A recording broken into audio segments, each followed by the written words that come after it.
Happy December 2023, everybody. It's your Bair Financial Planning team. It's the last month of the year.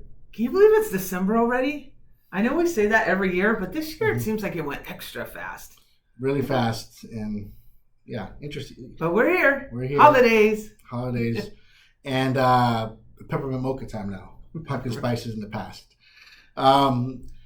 Thank you for joining in again this month, all year, all over the years. It's been great giving you these updates as updates happen with the firm, business and tips and financial planning ideas we want to give you throughout the year. Qualified charitable distributions are in fact one of those strategies, one of those tips we've talked about in the last few, because usually this is the time of the year where a lot of these type of conversations are happening, although they could happen all year round with our clients.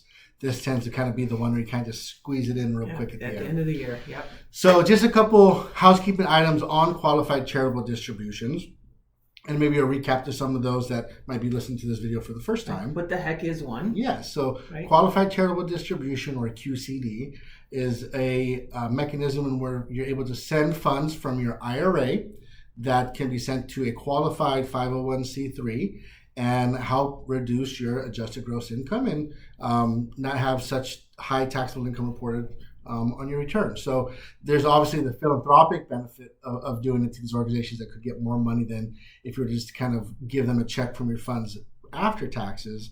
This is really a powerful way to amplify giving on a tax-favored basis. So it can also help satisfy your required minimum distribution, your RMD, not to add another acronym.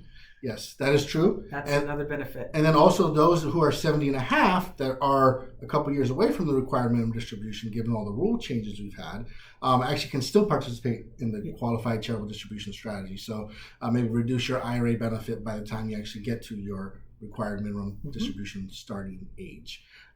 So a couple things to note is if you're going to write a check because you have a checkbook associated with the IRA in which you want to gift from, we want to make sure that there's enough cash in the account. Although your account may have significant assets in it, we want to make sure that there's the cash portion inside the account has the ability to be processed. And if there's not, then we want to make sure we create enough cash in there to satisfy those gifts. The check. Yep.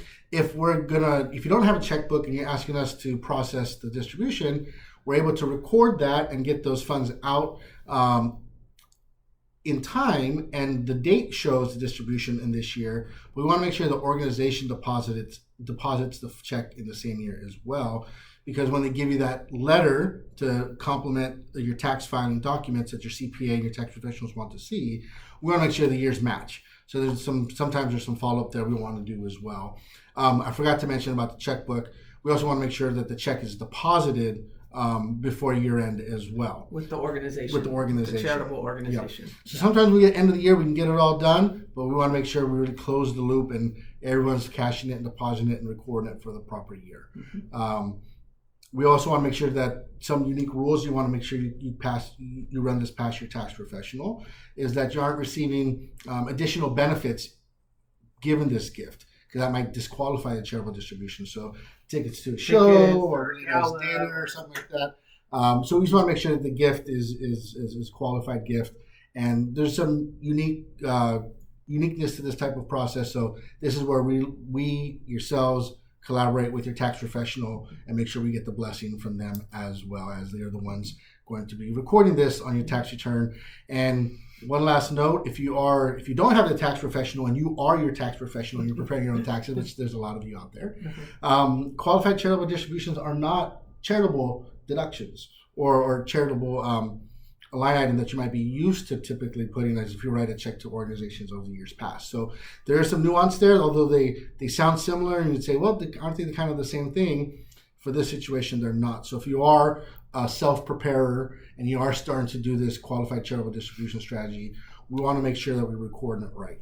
Specifically on the front page of your 1040, 4A, 4B line items, a little nuance there, but we can definitely review yours, make sure we're doing it the right way. But these are just, on the surface, it feels very easy, but there's our little tweaks to it. We want to make sure we're doing things the proper way to take advantage of the full tax benefit of those things. So bottom line, reach out. Make sure you're doing it right. Make sure us and your tax team, the whole team, we're all on the same page there. So there's your holiday qualified charitable distribution that you didn't know you wanted, but you got, and hopefully you feel some value from that time. So.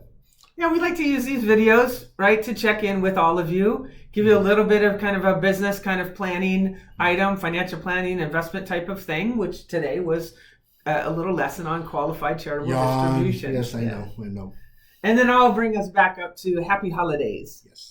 We want to wish everybody a happy holiday. We know that this time can be a very difficult time for a lot of people, especially those of you that are experienced maybe this holiday the first time on missing somebody that has passed. So we want to acknowledge that. We also want to acknowledge that there's a lot going on in this world right now. And so there's a lot of challenges, but then also there's a lot of joys. And so we want to just recognize that, and we want to celebrate the joys and the wins that we all have. Wish you very happy holidays, however you spend it. Whoever you spend it with, and however you celebrate, we want to wish you all happy holidays. And we're looking forward to seeing everybody in the new year. I know our family's going to get together. We're going to do some fun things over the holiday.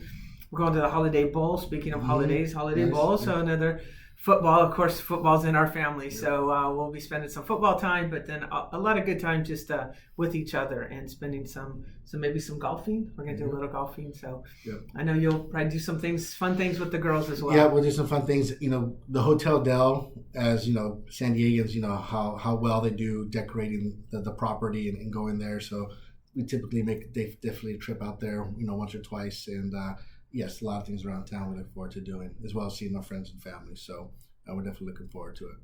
And then we're looking forward to seeing you in the new year. So be sure to get on our calendars. They're actually filling up already. So be sure to use the link that we'll provide to our calendar to schedule some time so we can go over our strategic review for 2024 and put together a game plan. So we actually just scheduled some meetings for February. So it is happening. It's happening. So we'll see you all. Take care. Bye-bye. Bye, everybody.